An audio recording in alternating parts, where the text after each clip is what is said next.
दिव्यांग बांधवांसाठी तळोद्यात मार्गदर्शन मेळावा संपन्न।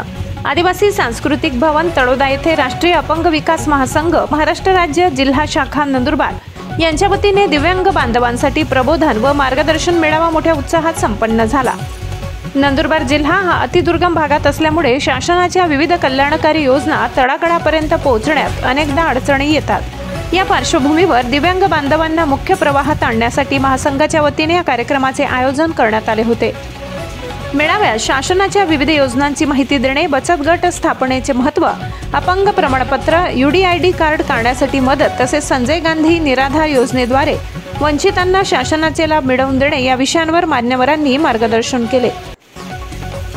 कार्यक्रमात राज्य उपाध्यक्ष श्री नानासाहेब शिवाजीराव मोरे, धुळे येथील श्री गजेंद्र कानडे सर यांनी विशेष मार्गदर्शन केले। यावेळी नव्या पदाधिकाऱ्यांना नियुक्तीपत्र व ओळखपत्रांचे वाटपही करण्यात आले। कार्यक्रमात जिल्हाध्यक्ष श्री राजाभाऊ कुवर, अजय परदेशी, श्री विनोद पगार, श्री अरविंद शिंदे, प्रदीप बागुल, संतोष मराठे, कुवरसिंग पराडके, सलीम शेख, अर्चना पाटील, सुनीता कुवर, सारंगी पावरा यांच्यासह नंदुरबार, नवापूर, शहादा, तळोदा, अक्कलकुवा, धडगाव तालुक्यातील पदाधिकारी व दिव्यांग बांधव मोठ्या संख्येने उपस्थित होते। सहसंपादक पुंजाराम खंडवी, कळवण।